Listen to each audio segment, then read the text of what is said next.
Bismillahirrahmanirrahim. Assalamu alaikum. My name is Ali Raza and welcome to Pen Gravity.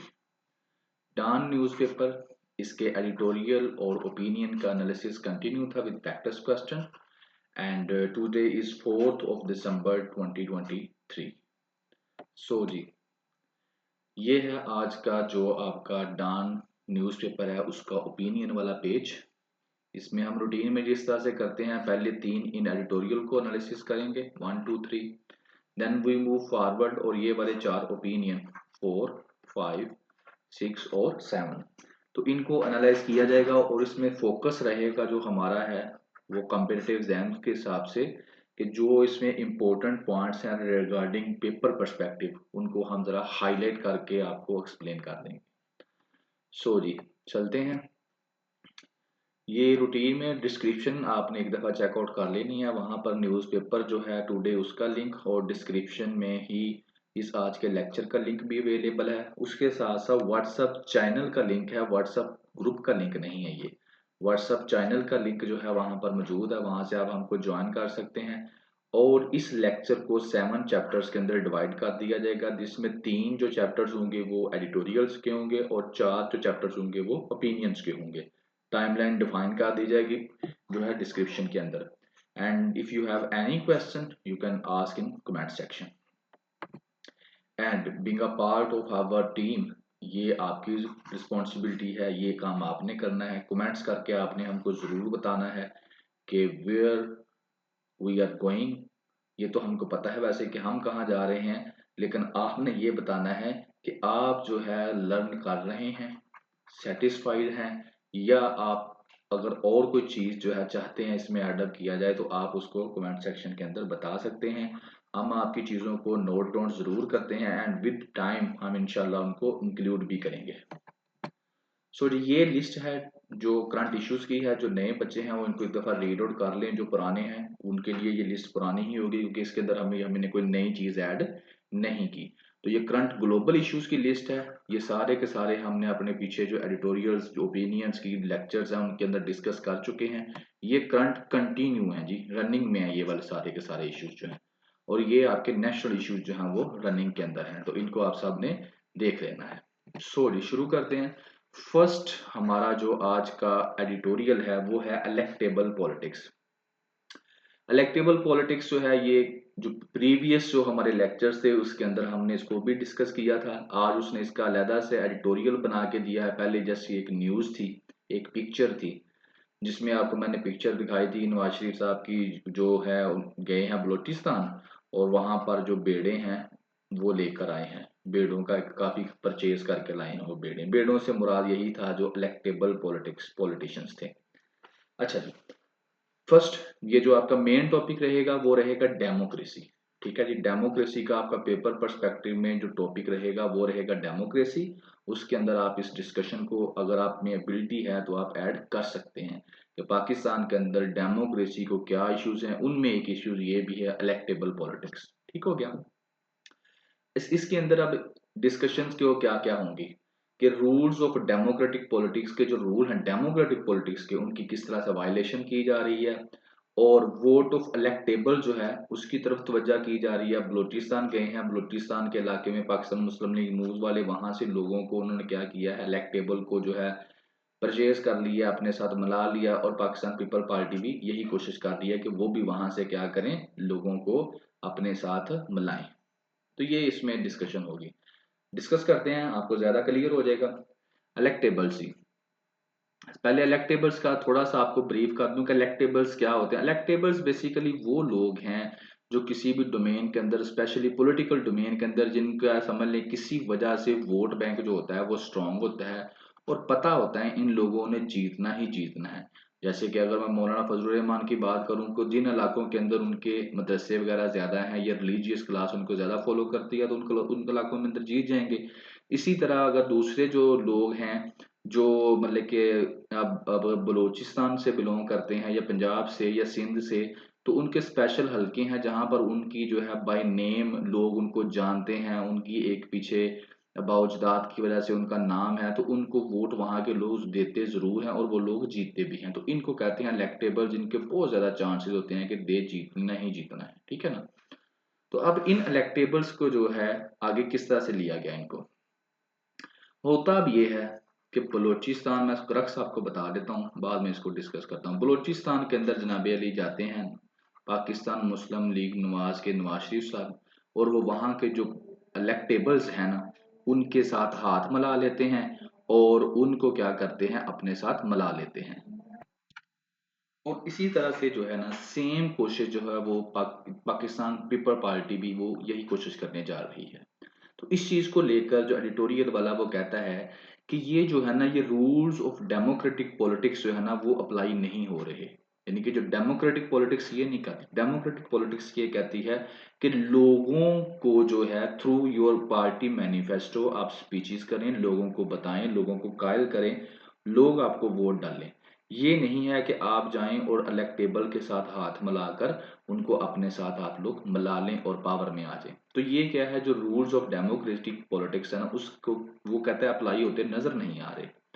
तो अब कहते हैं कि जो प्रेजेंट सूरत हाल है, इलेक्शन नजदीक आ रहे हैं, तो अब जो है ना इलेक्टेबल इन पॉलिटिक्स जो है ना ये डिफाइन करेंगे सक्सेस को कि कौन सेंटर में गवर्नमेंट बनाएगा, जिसके साथ ये ज्यादा मिल जाएंगे वो सेंटर में गवर्नमेंट बना लेगा। ठीक हो गया। अब इसी चीज के ऊपर वो आगे फिर इसका जो कंक्लूजन वो आपको बताता है, वो कहता है कि अ पॉलिटिक्स दैट डिटरमाइंस विनर, कि जो विनर्स और लूजर को डिटरमाइन करें। मैनिफेस्टो जो होता है, मैंने आपको बताया पॉलिटिकल पार्टी का जो मैनिफेस्टो होता है, पहले भी लेक्चर्स में बता चुका हूं कि जिसके अंदर बताया जाता है कि हम जब गवर्नमेंट में आएंगे तो हम जो प्रॉब्लम्स हैं उनको हम कैसे जो है सॉल्व करेंगे, उसके सॉल्यूशंस दिए जाते हैं, लोगों को बताया जाता है कि हमें पता है कि प्रॉब्लम्स क्या हैं और जब हम पावर में आएंगे तो उनको प्रॉब्लम्स को हम हल कैसे करेंगे, जैसे एजुकेशन है, हेल्थ है, इकोनॉमी है। तो कहते हैं कि अब जो है ना विनर्स और लूजर वो ये नजर आ रहे हैं कि वो मैन्युफेस्टो के ऊपर नहीं आने वाले, ठीक है, मगर जो है बिडर्स, बिडर्स एबिलिटी को जो ज्यादा पैसे देगा तो उसके साथ जो है वो जो है एक स्मॉल ग्रुप है लोकल इन्फ्लुएंशियल का, जिनको वो कहता है इलेक्टेबल्स हैं। तो वो जो इलेक्टेबल्स हैं जो है किसी इलाके के अंदर एक मखसूस लोग हैं, तो उनको जो ज्यादा पैसे देगा वो उसके साथ मिल जाएंगे। तो इसलिए अब जो मैनिफेस्टो वाली बात थी ना वो होती नजर नहीं आ रहा, और ये डेमोक्रेटिक नॉर्म्स के खिलाफ है। इसी को वो आगे बताता है कि यही बलूचिस्तान के अंदर हुआ है, और अब जो है वहां पर गेम शुरू है बिटवीन पाकिस्तान पीपल पार्टी और पाकिस्तान मुस्लिम लीग नवाज, दोनों के दरमियान पूरी कोशिश है कि कौन ज्यादा वहां के जो बंदे इलेक्टेबल्स हैं उनको अपने साथ मिलाने में कामयाब होता है। तो उसमें बताता है कि पाकिस्तान मुस्लिम लीग नून के जो नवाज शरीफ साहब हैं उन्होंने विजिट किया था, और वहां से 2 दर्जन से ज्यादा यानी कि 24 से ज्यादा जो वहां के इलेक्टेबल्स हैं उनको अपने बेल्ट में शरीक कर लिया था, यानी कि उन्होंने अपने साथ मिला लिया था। अब किन टर्म्स एंड कंडीशंस के ऊपर मिलाया जाए है, बेनिफिशियल होंगी उनके लिए, जो मिले हैं उनको जो भी उन्होंने कहा होगा, तो उनको वो एक उनके पर्सनल इंटरेस्ट में होंगी, तो वो उन्होंने इसके साथ हाथ मिला लिया। अब जो है आसिफ अली जरदारी साहब पीपल पार्टी के वो भी यही बात कर रहे हैं, वो भी यही कोशिश कर रहे हैं। लेकिन यहाँ पर एक चीज मैंने लास्ट टाइम एक ओपिनियन भी डिस्कस किया था, पूरे का पूरा इसी के ऊपर था, कि यहाँ पर आसिफ अली जरदारी और उनका जो बेटा है बिलावल भुट्टो जरदारी, उनके दरमियान थोड़ी सा जो है ना पॉलिटिक्स को लेकर डिफरेंस आ रहा है। डिफरेंस क्या आ रहा है कि आसिफ अली जरदारी भी जो है वो इलेक्टेबल गवर्नमेंट जो है ना उसको पसंद करता है, तोड़ जोड़ की सियासत, ठीक है। तो लेकिन बिलावल कह रहा है कि we should go towards people, manifesto की सियासत हमको करनी चाहिए, पीपल्स की तरफ सियासत करनी चाहिए, लोगों के पास जाना चाहिए। हमने ये इलेक्टेबल जो है ना ये सियासत करके पाकिस्तान पीपल्स पार्टी को बहुत नुकसान हुआ है, ये एक रीजनल पार्टी बन गई है, तो इसको एक्सपैंड करने के लिए जरूरी है।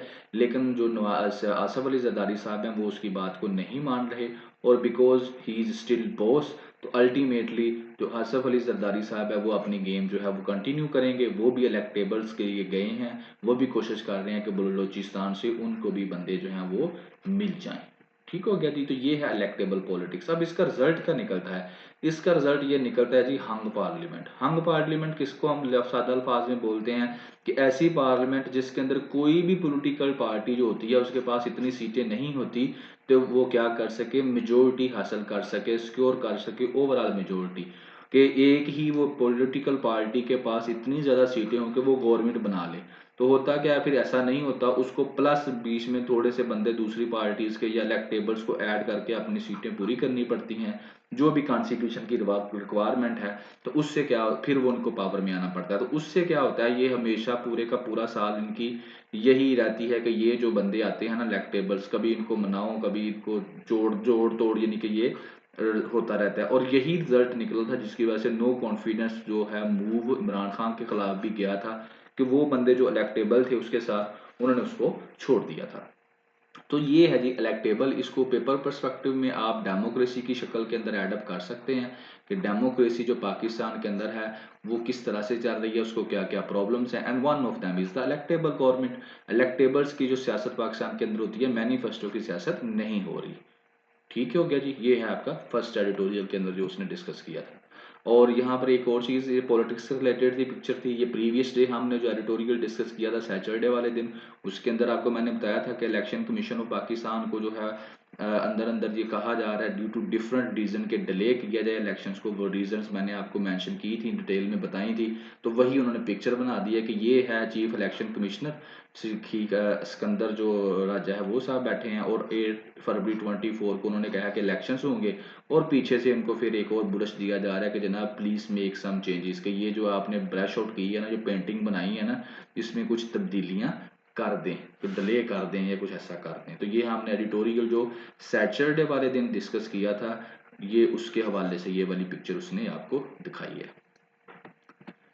जी जी, अब आते हैं हम अपना सेकंड जो है आपका एडिटोरियल उसकी तरफ, वो है रिटर्न ऑन डिपॉजिट्स। डिपॉजिट्स के ऊपर रिटर्न जी, इकोनॉमी मेन आपका टॉपिक रहेगा, ठीक है। और इसको मैं अगर सारे के सारे एडिटोरियल को समराइज करूं तो आपका जो कंसेप्ट है इन्फ्लेशन का, उसको ये हिट करता है कि ये सारी की सारी जो काम किए गए थे, जो स्टेट बैंक ऑफ पाकिस्तान की पॉलिसी थी वो क्या थी, मोनिटरी, एक होती है मोनिटरी पॉलिसी और एक होती है फिस्कल पॉलिसी, ठीक है। दो पॉलिसी चलती हैं इकोनॉमी के अंदर। फिस्कल पॉलिसी हम कहते हैं बजट जो बनाया जाता है, जो गवर्नमेंट बनाती है, कितने पैसे लेने हैं, कितने पैसे कहाँ लगाने हैं, कितने पैसे टैक्स लगा लेना है। तो ये सारी पॉलिसीज जो बनाई जाती हैं उसको हम कहते हैं फिस्कल पॉलिसीज, ठीक है, बजट से रिलेटेड, तो वो गवर्नमेंट करती है। मॉनेटरी पॉलिसी जो होती हैं ये बनाते हैं आपका जो भी सेंट्रल बैंक होता है, जैसे कि पाकिस्तान का स्टेट बैंक ऑफ पाकिस्तान है, इसमें ये करेंसी का एक्सचेंज देखता है, इसके अंदर ये इन्फ्लेशन देखता है, इन चीज़ों को ये देखता है, तो इनके बारे में पॉलिसीज बनाता है। अब स्टेट बैंक ऑफ पाकिस्तान ने हम प्रीवियस एडिटोरियल्स के अंदर भी डिस्कस कर चुके हैं कि स्टेट बैंक ऑफ पाकिस्तान का जो इंटरेस्ट रेट है वो 22% पे उसने स्टेबलाइज किया था नवंबर के अंदर भी, ठीक है। और क्यों किया था, ताकि वो इन्फ्लेशन को कंट्रोल कर सके। अब वही चीज जो है हमारे सामने आ रही, पूरी की पूरी डिस्कशन हमारे सामने आएगी कि वाकई ही ये जो पॉलिसी थी ये पॉलिसी कामयाब भी रही है, और यहाँ पे हमको वो फैक्ट्स एंड फिगर्स के साथ हमारे सामने आई है। अब पहले मैं स्टोरी बता दूं कि यहाँ पर इन्फ्लेशन जो है वो कंट्रोल कैसे होती है जब आप इंटरेस्ट रेट को हाई कर देते हैं, क्योंकि 22% जो था इंटरेस्ट रेट था बहुत हाई था। तो इसमें होता ये है बेसिकली कि महंगाई इसलिए इस तरह होती है कि जब मार्केट के अंदर किसी चीज़ की डिमांड ज़्यादा हो जाती है, ठीक है ना, और सप्लाई कम हो जाती है तो चीज़ों की प्राइसेस बढ़ जाती हैं। अब डिमांड जो ज़्यादा तब होती है जब लोगों के पास पैसा होता है, ठीक है, तो लोगों की परचेजिंग पावर ज्यादा होती है, वो ज्यादा चीजें परचेज करते हैं, तो डिमांड भी बढ़ती है, ठीक है। और अगर मार्केट में चीज ना हो तो उसकी डिमांड और बढ़ जाती है, शॉर्टेज हो जाती है और महंगी हो जाती है। तो ये जो लोगों के पास पैसा है ना, इसको फिर गवर्नमेंट ने क्या किया है कि इंटरेस्ट रेट बहुत हाई कर दिया 22% के ऊपर। तो इससे क्या होगा कि लोग क्या करेंगे, अपना पैसा डिपॉजिट करवाएंगे बैंक्स के अंदर, इसलिए कि हमें इंटरेस्ट रेट, हम पैसे और कमाएं, इंसान है ना लालच करता है। तो उससे क्या होगा, लोग अपना ज्यादा पैसा बैंक्स के अंदर डिपॉजिट करवाएंगे। जब बैंक्स के अंदर डिपॉजिट करवाएंगे तो परचेजिंग पावर जो लोगों की कम हो जाएगी, तो लोग मार्केट में कम जाएंगे, चीजें कम खरीदेंगे। जब चीजें कम खरीदेंगे तो चीजों की डिमांड कम हो जाएगी। जब चीजों की डिमांड कम हो जाएगी तो ऑटोमेटिकली पीछे से सप्लाई भी कम हो जाएगी। और जब डिमांड एंड सप्लाई के ऊपर मार्केट चलती है, जब डिमांड कम होगी तो ऑटोमेटिकली जो इन्फ्लेशन है वो भी, महंगाई भी कम हो जाएगी। अब ये जो 22% के रेट से लोगों से पैसा, ये पॉलिसी बनाई थी कि ये करते हैं और उससे महंगाई कंट्रोल भी होगी। अब ये जो डिपॉजिट था ना, ये एक वाकई बड़ा, बहुत ज्यादा बढ़ गया। लोगों ने पैसा जमा करवाया भी, लेकिन उसके अगेंस्ट जो रिटर्न्स लोगों को दिया जा रहा है, अब बात होगी उसकी कि पैसा तो बहुत जमा करवा दिया, लेकिन रिटर्न्स जो है वो कितना दिया जा रहा है। और उसमें वो बात करेगा दो बैंकों की, conventional bank versus Islamic bank. कि इनमें जो कन्वेंशनल बैंक्स हैं वो तो जो स्टेट बैंक के रेट्स हैं उसके मुताबिक अच्छा खासा लोगों को रिटर्न्स दे रहे हैं, लेकिन इस्लामिक बैंक्स जो हैं वो रिटर्न्स नहीं दे रहे उतना जितना के देना चाहिए। क्यों नहीं दे रहे, क्या कर रहे हैं, ये हमने डिस्कस करना है। और इसके अंदर एमडीआर है, मिनिमम जो है उसका रेट, रिटर्न रेट जो है, मिनिमम डिपॉजिट रिटर्न जो है वो 20.5% है, यानी कि लेस देन 1.5%। और स्टेट बैंक का जो है वो 22% है। शरिया कंप्लेंट बैंक्स की बात होगी, तो ये बातें हैं, ये एक मेन इसका कंसेप्ट है जो इसकी बैकग्राउंड में हिस्ट्री में चीजें हैं। तो अब मैं इसके ऊपर आता हूँ, आपको डिस्कस कर देता हूँ। कहते हैं बैंक में जो डिपॉजिट्स था ना, पैसे जमा करवाए गए, वो बहुत ज्यादा हो गया, जंप कर गया फिजिकल ईयर में 23 के अंदर, क्योंकि इंटरेस्ट रेट हाई था तो बहुत हाई कर दिया। कितना हो गया, 25.6 ट्रिलियन रुपीज जो है वो जमा करवा दिया गया बैंक्स के अंदर। और कहता है ये जो ग्रोथ हुई है ना डिपॉजिट्स के अंदर, उसकी कुछ वजूहत हैं। एक कहता है कि एक तो हाई इंटरेस्ट रेट था जिसकी वजह से लोगों ने पैसा जमा करवाया। दूसरा जो है एक्सपेंशन होगी बैंक्स ब्रांच के अंदर, बहुत ज्यादा बैंक्स की ब्रांचें जो है उनका नेटवर्क बहुत वसी कर दिया गया, ज्यादा ज्यादा ब्रांचें खोली गई, लोगों को बताया गया तो लोगों ने पैसा जमा करवाया। और भी रीजंस हैं वो नीचे यहाँ पर हैं, ये क्यों जो है ये जंप किया वो मैं बाद में डिस्कस करता हूँ, ये दो मेन थी, ये उसने बता दी ऊपर ही। फिर वो कहता है कि अब जो पैसे जमा करवा दिए इतने ज्यादा 25.6 ट्रिलियन, अब लोगों को सेविंग्स के ऊपर क्यों जमा करवाए थे लोगों ने, ताकि उनको इंटरेस्ट आए। इंटरेस्ट रेट कितना है, 22% है। अब 22% है स्टेट बैंक ऑफ पाकिस्तान की पॉलिसी के मुताबिक। लेकिन जो है ना कन्वेंशनल बैंक्स, जो कमर्शियल बैंक्स हैं, वो क्या करते हैं, वो देंगे आपको 1.5% जो है कम देंगे इससे। वो देंगे आपको कितना, 20.5% देंगे। 1.5% जो है 22% से 1.5% वो आपको कम देंगे। वो आपको देंगे 20.5% मिनिमम। ये क्या है, ये पॉलिसी है किसकी, स्टेट बैंक की। तो कन्वेंशनल बैंक्स जो है वो आपको इतना पे करेंगे, स्टेट बैंक से कितना कम करेंगे, रिटर्न और सेविंग डिपॉजिट। तो करंट जो मिनिमम डिपॉजिट रेट है ना, मिनिमम डिपॉजिट रेट वो है 20.5%। ठीक है, ये अब आपको यहाँ से थोड़ा सा समझाना था, बस ये आपने समझ लिया कि पैसे आपने जमा करवा दिए। स्टेट बैंक ने जो पॉलिसी दी है वो दी है 22% की, लेकिन अब आपका जो बैंक जो है, जिस भी कन्वेंशनल बैंक है, वो आपको कम से कम 20.5% पैसे वापस करेगा इस रेट से, क्योंकि ये पॉलिसी है कि ज़ाहिर है 1.5% वो कम देते हैं, ये पॉलिसी है। यहाँ तक हो गया। अब हम दोबारा आ जाते हैं कि ये क्यों डिपॉजिट इतना बढ़ गया था उसके ऊपर। आगे फिर मैं और डिस्कस करूंगा कि बैंक्स किस तरह से, कन्वेंशनल बैंक से वो ज्यादा पैसे दे रहे हैं और इस्लामिक बैंक कम पैसे दे रहे हैं, वो बाद में डिस्कशन होगी। तो ये जो ग्रोथ हुई थी डिपॉजिट्स के अंदर, ये क्यों हुई थी, दो रीजन मैंने ये बता दी, हाई इंटरेस्ट रेट और एक्सपेंशन। और कुछ रीजन ये हैं। और इसकी रीजन ये है कि जो जमीन की कीमतें थी ना वो गिर गई थी, डिक्लाइन हो गई थी। और साथ साथ जो रियल स्टेट है ना उसकी ट्रांजैक्शन भी ड्रास्टिकली गिर गई थी। क्यों गिर गई थी, एक तो कोविड आ गया, और दूसरा जो जो है करेंसी की जो है बड़ी स्पीड से पाकिस्तान की गिरी। और उसके साथ साथ फिर क्या हुआ, जमीन की वैल्यूज भी गिर गई, क्योंकि लोगों के पास पैसे नहीं थे खरीदने के लिए, तो ये भी यानी कि डिमांड कम होगी। तो ये एक दो रीजन होगी। और इसके साथ साथ जो volatility in the foreign exchange market, volatile होता है, जिस तरह आपने फिजिक्स में पढ़ा, केमिस्ट्री में पढ़ा, वोलेटाइल उड़ जाती है कोई चीज। तो वोलेटिलिटी से मतलब इसका यहाँ पर ये है कि एक जगह पे स्टेबल नहीं रहती थी, कभी ऊपर कभी नीचे, कभी ऊपर कभी कभी सस्ती होगी महंगी होगी। यानी कि एक बंदा कहता है ना कि ये एक मुझे आइडिया है यार, ये कैसे चल रही है, तो ये वोलाटाइल सी होगी थी। जो पाकिस्तान की स्टॉक एक्सचेंज है, फॉरेन एक्सचेंज मार्केट है, तो उसकी वजह से फिर क्या करना पड़ा, जो है यानी इसकी वोलाटिलिटी में बल्कि रिडक्शन आ गई थी थोड़ी सी ना। क्यों आ गई थी, क्रैकडाउन करने की वजह से इनलीगल जो डॉलर ट्रेड है उसमें क्या हो गया था। यानी कि जब पाकिस्तान की स्टॉक करेंसी जो है वो डीवैल्यू होगी, बहुत ज्यादा होगी, उसकी वजह से ये थी कि डॉलर को क्या किया जा रहा था, स्मगल किया जा रहा था। पाकिस्तान आर्मी ने मुख्तलिफ डिपार्टमेंट के साथ मिलकर छापे मारने शुरू कर दिए। इलीगल जो ट्रेड है डॉलर की उसको रोका, जो जखीरा अंदोजी की गई उसको रोका। तो उससे जो क्या हुआ, तो जो वोलेटिलिटी थी ना, जो ऊपर नीचे ये हो रही थी, ये क्या होगी, कम हो गई। ठीक है, तो इसकी वजह से भी क्या हुआ, फिर लोगों के पास थोड़ा सा पैसा आया। और दूसरा ये जो है ना, प्राइजेस जमीन की गिरना शुरू हो गई, और लोगों ने जो है रियल एस्टेट की तरफ जो है ना, पैसे पहले लोग लगाते थे, लेकिन उसके बाद लोगों ने लगाने कम कर दिए। और आगे फिर लोगों ने और क्या किया, कि अपनी सारी की सारी इन्वेस्टमेंट जो थी ना दूसरे एसेट्स के साथ, ठीक है ना, उनको क्या किया, अपना निकलवाया दूसरी सारी जो इन्वेस्टमेंट थी और उनको अपने बैंक्स के अंदर जो है उन्होंने रखना शुरू कर दिया। क्यों? क्योंकि वहां पर उनको नजर आ रहा था एक प्रॉफिट, गारंटीड प्रॉफिट नजर आ रहा था। क्योंकि कोविड के बाद और ये करेंसी की ऊपर नीचे होने की वजह से ये लैंड, रियल एस्टेट, इन सब के अंदर क्या हो रहा था, कोई भी बिजनेस स्टेबल नहीं हो पा रहा था। तो लोगों ने अपना सारा पैसा इकट्ठा किया और बैंक्स के अंदर रखना शुरू कर दिया, क्योंकि यहाँ पर गारंटीड था 22% हाई। तो उसकी वजह से अब आपका ये जो है ना बहुत ज्यादा जंप कर गया।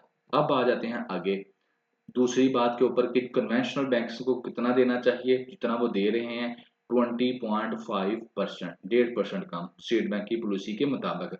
लेकिन वो यहाँ पर कहता है कि प्लेइंग फील्ड जो है ना कन्वेंशनल और इस्लामिक बैंक्स के दरमियान वो अनइवन है, ठीक है ना। कैसे कि जो इस्लामिक बैंक्स है ना वो जो शेयर दे रहे हैं ना minimum rate to return customers को, वो बहुत कम है, वो नहीं दे रहे जो उनको देना चाहिए, ठीक है ना।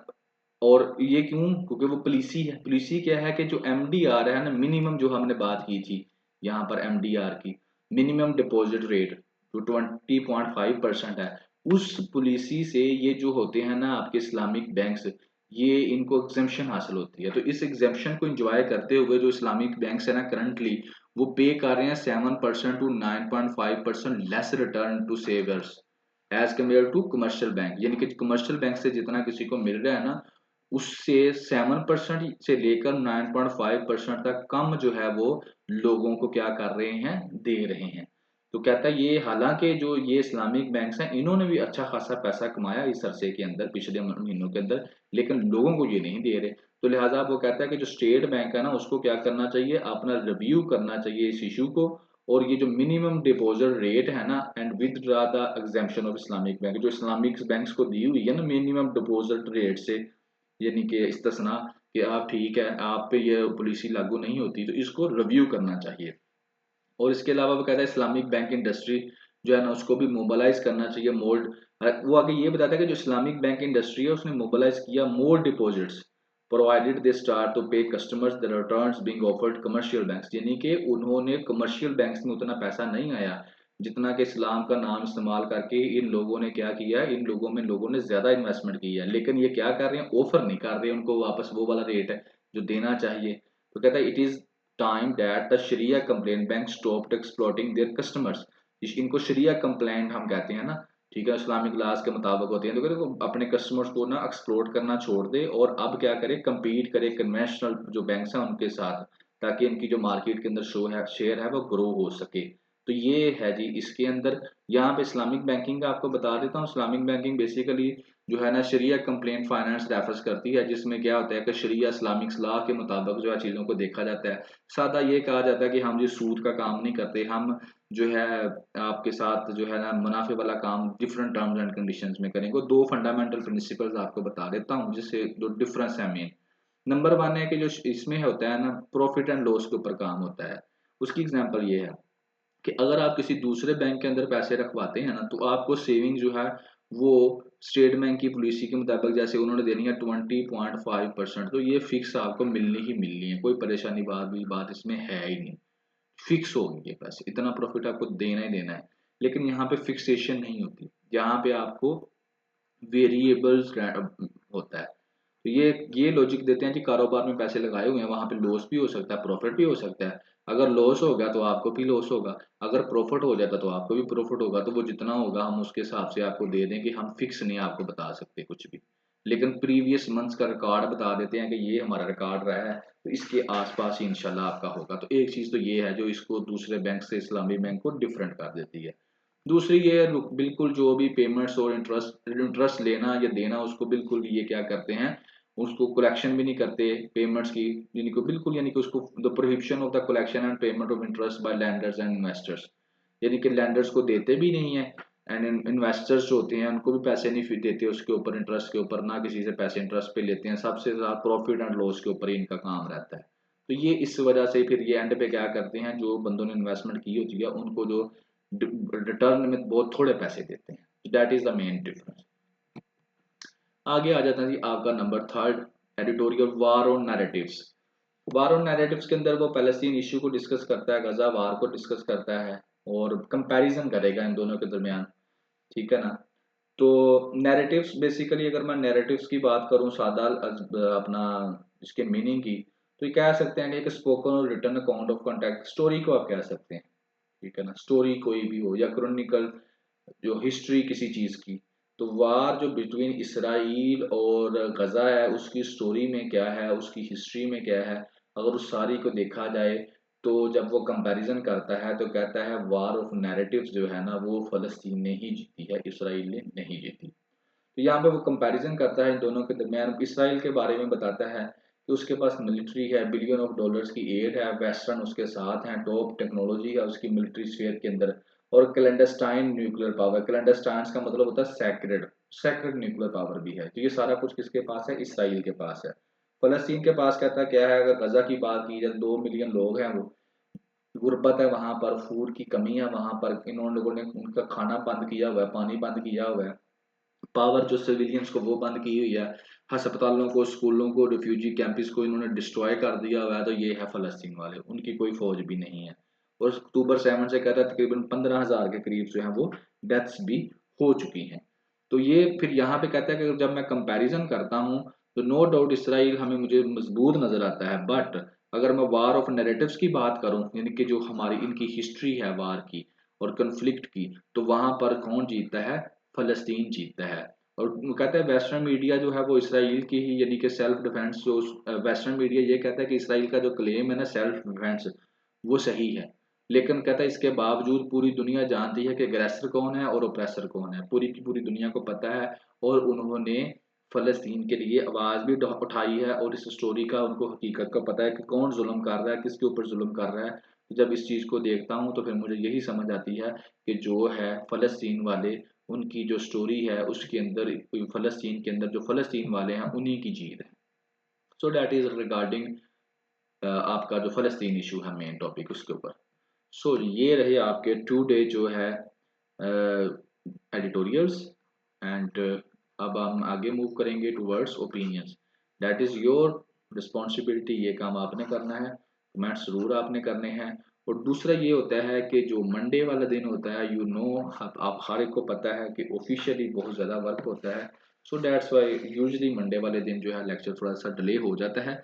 अदरवाइज मेरी कोशिश होती है कि जो है आफ्टरनून तक जो लेक्चर है वो अपलोड हो जाए। तो मंडे वाले दिन that is the main reason कि आपको पता है वर्कलोड ज़्यादा होता है, स्टार्टिंग डे होता है, फर्स्ट डे ऑफ वीक होता है, तो उसके ऊपर फिर ज़्यादा ऑफिशियली आपको पता है बिजी ज़्यादा बंदा होता है। चलें जी, अब आप चलते हैं आपके नेक्स्ट जो है फर्स्ट ओपिनियन। चैप्टर वाइज देखें तो 4 चैप्टर हमारा ये बनता है, और वैसे ओपिनियन ये हमारा फर्स्ट होगा। अ प्रिकॉरियस वर्ल्ड इन 2024, ये मलीहा लोधी साहब हैं, इन्होंने लिखा है। प्रिकॉरियस का मतलब वो कहती हैं क्या होता है जी, प्रिकॉरियस अनसर्टेन, इनसिक्योर, अनप्रिडिक्टेबल, जिसको आप प्रिडिक्ट ही नहीं कर सकते कि 2024 में क्या होने वाला है, ठीक है ना, आप प्रिडिक्ट नहीं कर सकते। तो असल में क्रक्स क्या होगा इसका, वो चैलेंजेस डिस्कस करेंगी कि 2024 के अंदर क्या क्या चैलेंजेस जो है इस दुनिया को फेस करने पड़ेंगे। ठीक हो गया। वो सारे चैलेंजेस पहले ये इकट्ठे बता देती हैं, फिर स्टेप बाय स्टेप इनको डिफाइन करती हैं कि ये वाला चैलेंज है मेन, और इसके अंदर क्या क्या दुनिया में 2024 में क्या हो सकता है, क्या एक्सपेक्टेशंस की जा सकती हैं। दो डॉट वो कहती है अनप्रिडिक्टेबल है, लेकिन चलें देखते हैं कि क्या क्या हो सकती हैं। तो मैंने इसको कोशिश की है आज के थोड़ा सा इस तरह से बना दूं ताकि आपका आपको ज्यादा अगर इजी लगे ऐसे। तो लिस्ट ऑफ इश्यूज पहले वो बताती है, वो मैं अभी आपको यहाँ से बता देता हूँ। तो लिस्ट ऑफ इश्यूज के अंदर वो जो है आपकी जो मेन चीज है वो बताएगी, वो जी लिस्ट ऑफ इश्यूज कहती है कि पहले तो ये वो कहती है कि 2024 के अंदर जो वर्ल्ड है ना, वो जो है अनसेटल्ड रहेगी, ठीक है ना, जियोपॉलिटिकल टेंशन रहेगी, एस्केलेट करेगी, यानी कि ग्लोबल मार्केट की जो वोलेटिलिटी है वो और ज़्यादा बढ़ जाएगी। वोलेटिलिटी मैंने आपको अभी बताया है कि अनसर्टेनिटी ऊपर नीचे की। और वार और गजा एंड यूक्रेन, उसके ऊपर वो ये टॉपिक्स पहले बताती है, war and Gaza and Ukraine की बात करती है, यूएसए चाइना जो है उनकी आपस की जो जंग है उसकी बात करती है, मल्टीपल क्राइसिस की बात करती है, and then she moves forward, और आगे वो बात करती है नेक्स्ट ईयर जो इलेक्शंस होने वाले हैं खास तौर पर यूएसए के अंदर, कहती है वो भी एक चैलेंज होगा। मल्टीपोलर वर्ल्ड की बात करती है, ठीक है ना। और फिर इसके बाद वो ग्लोबल पावर्स की बात करती है कि ग्लोबल पावर जो है वो शिफ्ट हो रही है, ठीक है। तो ये कुछ ये टॉपिक्स के ऊपर ये बात करेगी। तो अभी मैं आपको लेकर चलता हूँ स्लाइड के ऊपर और डिस्कस करता हूँ इनको स्टेप बाय स्टेप।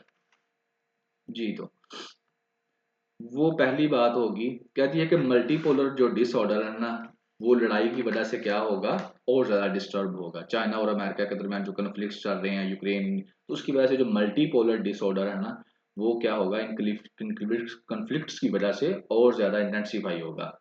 और जियोपॉलिटिकल जो लड़ाई है, दुश्मनी है, वो और ज्यादा वो कहती है बढ़ेगी। और यहाँ पर वो जो रेफरेंस देती है इकोनॉमिस्ट का, जो मैगजीन है उसकी एक रिपोर्ट का, कंट्रोल रिस्क रिपोर्ट एक अदारा है उसकी रिपोर्ट का, वर्ल्ड इकोनॉमिक फोरम की रिपोर्ट का, वो सारी यही कहती हैं कि 2024 के अंदर कोई सुकून नहीं मिलने वाला। ये जो खींचातानी है, लड़ाई झगड़ा है, ये चलता रहेगा। फिर वो और आ जाती है एक और कि 2024 के अंदर यूएसए चाइना रिलेशंस कैसे होने वाले हैं। तो कहती है इनके ऊपर भी ज्यादातर जो चीजें हैं वो यही बता रही हैं कि नेगेटिव ही रहेंगे। तैवान को लेकर, तैवान के इश्यू को लेकर, ट्रेड को लेकर, जैसे एक दूसरे के ऊपर ये टैरिफ्स लगा देते हैं। टेक्नोलॉजी को लेकर, जैसे एक दूसरे को चीजें नहीं बेचते जो उसके काम की है। जैसे कि चिप इंडस्ट्री की बात हुई थी पीछे, कि वो वाली चिप्स जो अमेरिका चाइना को चाहिए, अमेरिका उसको नहीं देता क्योंकि उसने अपने कंप्यूटर्स के अंदर इस्तेमाल करनी है। वो वाली चिप्स जो चाइना चाइना के पास है, अमेरिका को चुना चाहिए कोई खास चीज बनाने के लिए, वो उसको नहीं देता। तो ये क्यों, ताकि एक दूसरे को इकोनॉमी की रेस के अंदर पीछे छोड़ा जाए। और इसके अलावा जो साउथ चाइना सी का इशू है, इनका तैवान के साथ लिंक करता है साउथ चाइना सी। तो एशियन पैसिफिक रीजन जो है, ये एशिया पैसिफिक रीजन और साउथ चाइना सी, ये दोनों के दोनों ऐसे एरियाज हैं जहां पर इनकी आपस में टकराव भी हो सकता है 2024 के अंदर, और आपस में लड़ाई भी हो सकती है। तो ये रहेगा यूएसए चाइना रिलेशंस को वो इस नज़र से देखती है। ठीक हो गया जी। फिर आगे वो यूक्रेन वार की बात करती है 2024 के अंदर। उसके ऊपर वो ये कहती है कि जनाब अभी तक कुछ सीरियस एफर्ट्स की नहीं गई कि इन दोनों की लड़ाई को ख़त्म कर दिया जाए। सॉरी, यहाँ पर एक एक स्टेप सिर्फ जो है पॉजिटिव नज़र आता है, और वो ये है कि अभी के जो लिए इन दोनों की जो मीटिंग हुई है, दोनों प्रेसिडेंट्स की, उस मीटिंग से लगता है कि मे भी थोड़ी सी जो है तब्दीली आए, लेकिन ज़्यादा चांसेस यही हैं that they will collide with each other, history repeat होती रहेगी। यूक्रेन वार, यूक्रेन वार को लेकर वो ये कहती है कि ये जो है यूक्रेन वार जो है इसको ज़्यादा सीरियसली लिया ही नहीं गया। इसको ज़्यादा जो है एक जिस तरह से सीरियस एफर्ट्स की नहीं गई कि निगोशिएशंस करके उसको ख़त्म कर दिया जाए। तो उससे क्या हुआ, जो ग्लोबल इकोनॉमी है वो डिस्टर्ब हुई है, और 24 में भी होगी, क्योंकि सप्लाई चेन डिस्टर्ब हुई है। आपको पता है यूक्रेन वार के जो इम्पैक्ट्स हैं पूरी दुनिया के ऊपर हुए हैं। यहाँ तक कि ये जो वीट है पाकिस्तान को भी सप्लाई करता है यूक्रेन, ठीक है ना। तो ग्लोबल इकोनॉमी पूरी दुनिया के अंदर जो महंगाई हुई है उसकी वजह से, यूक्रेन वार की वजह से, और सप्लाई चेन डिस्टर्ब होती है। आपको पता है इकोनॉमी के अंदर सप्लाई चेन का बड़ा अहम किरदार होता है। एक से चीज लेनी, दूसरे को देनी, दूसरे ने आगे तीसरे को देनी, यहाँ पर किसी ने चौथे ने बनानी। इन दोनों से चीज लेकर एक ने बनानी है, तो अगर इससे एक चीज नहीं आएगी तो वो बना नहीं सकेगा। जब वो बना नहीं सकेगा तो अगले को बेच नहीं सकेगा। तो सारे के सारे डिस्टर्ब होंगे। तो ये सप्लाई चेन का इशू है, और ये तो 2024 के अंदर फिर कंटिन्यू ही रहेगा। और कहती है कि इसके बाद अभी गजा का इशू आ गया। तो गजा जो है 2024 के अंदर गजा वार जो है वो मिडल ईस्ट के अंदर इंस्टेबिलिटी जो है वो लेकर आ सकती है, और चैलेंज है ये अरब जो कंट्रीज हैं उनके लिए भी। ठीक हो गया। तो इन इश्यूज के ऊपर वो ये बात करती है। आगे जो है वो फलस्तीन के इशू के ऊपर बात करती है, और फलस्तीन के इशू के ऊपर वो कहती है कि यूएसए की जो पॉलिसी थी ना वो बिल्कुल फेल हो चुकी है। और वो पॉलिसी ये थी कि यूएसए ने जो है अरब स्टेट के साथ, जो अरब स्टेट के और इसराइल के रिलेशंस को आपस में नॉर्मलाइज करवाया, लेकिन फलस्तीन को साइड पर करके, फलस्तीन को सोल्यूशन किए बगैर, जो कि इम्पॉसिबल था। तो लिहाजा जिस तरह इब्राहिम कोड था, तो इनके अंदर वो जो है ये वो पूरी तरह से उसकी जो पॉलिसी है वो फेल हो चुकी है। और अब वो कहती है कि जो सूरत हाल चल रही है उसको देखकर 2024 के अंदर जो ये है अरब गवर्नमेंट्स की एबिलिटी का अब ये टेस्ट है एक। और इसके अलावा इसराइल को प्रेस करना कि वो दो स्टेट सॉल्यूशंस के ऊपर आता है या नहीं आता, ये चीज़ें अब 2024 को फ़लस्तीन इशू को लेकर जारी रहेंगी। मिडल पावर की बात फिर वो नेक्स्ट करती है मेन। मिडल पावर में वो कहती है कि इनका किरदार जो है वो और इम्पोर्टेंट होता जा रहा है, इनकी और इम्पोर्टेंस बढ़ती जा रही है। मिडल जो पावर से मुराद उनकी ये है कि जिस तरह से हम कहते थे पहले यूनिपोलर वर्ल्ड थी जिसके अंदर सिर्फ यूएसए था, ठीक है, और इससे पहले बाईपोलर थी जिसमें रशिया और यूएसए दो सुपर पावर्स थी, और अब जो है मल्टीपोलर वर्ल्ड आ गई है। मल्टीपोलर वर्ल्ड्स में यानी कि छोटे छोटे चौधरी और भी बनने शुरू हो गए हैं बड़े चौधरी को टैकल करने के लिए, जिनमें से इंडिया एक ग्रोइंग है, ठीक है ना। तो ये जो मिडल वाले हैं ना, अब क्या होगा कि जब बड़े दो चौधरी लड़ रहे हैं यूएसए और चाइना, इनका आपस में टसल है यूएसए का और चाइना का, तो अब ये क्या करेंगे कि मिडल चौधरी की वैल्यू और बढ़ती जाएगी। उसकी कुछ रीजंस वो बताती है कि क्या है कि उससे क्या होगा कि इससे यूएस से चाइना जो स्टैंड ऑफ है ये इनको अपॉर्चुनिटी देता है मिडल मिडल वालों को ग्रो करने की, ठीक है। और दूसरा है अब ये भी कहेगा कि ये मेरे साथ मिल जाए, ये भी कहेगा मिडल पावर्स मेरे साथ मिल जाए ताकि मैं और स्ट्रॉन्ग हो जाऊं। तो उससे क्या है कि फिर जो मिडल मैन है जिस तरह से पॉलिटिक्स में होता है तो उसकी वैल्यू और बढ़ जाती है। तो ये फिर क्या है कि जो मिडल मोर स्पेस अब 2024 के अंदर जो मिडल मैन जो मिडल पावर है इनकी जो क्या है इनके लिए मिडल पावर के लिए और स्पेस हमें देखने को मिलेंगी। और इसके साथ साथ वो कहती है कि यही मिडल मैन जैसे ब्रिक्स की हम मिसाल देते हैं तो वहां पर आपने करेंसी का भी सुना होगा इंडिया की करेंसी का, तो करेंसी को लेकर भी ये पावरफुल होती हुई नजर आ रही हैं और ये चैलेंज पोज करेंगी किसको, जो है बड़े चौधरी हैं उनको भी। और फिर वो आगे कहती है कि नेक्स्ट ईयर 2024 के अंदर इलेक्शंस भी होने वाले हैं और उन इलेक्शन से जो नए पावर्स में लोग आएंगे वो भी ज़ाहिर है फिर जो जो बंदा आएगा उसके मुताबिक वो अपनी इस दुनिया के अंदर अपने मामला को देखेगा। तो कहती है कि 6 दर्जन से ज़्यादा मुल्क में इस दुनिया में कंट्रीज हैं जहाँ पर 2024 के अंदर इलेक्शंस होने हैं। जैसे अगर मैं सादा मिसाल दूँ पाकिस्तान के अंदर होने हैं, इंडिया के अंदर होने हैं, यूएसए के अंदर भी होने हैं और कोई भी हैं, तो 6 दर्जन है। 12 72 72 कंट्रीज के अंदर इलेक्शन होने हैं। अब वहां पर जब नई नई गवर्नमेंट्स आएंगी नए नए बंदे आएंगे तो उससे क्या होगा, उस मुल्क को वो अपनी अपनी पॉलिसीज के साथ चलाएंगे तो फिर तब्दीलियां तो आएंगी।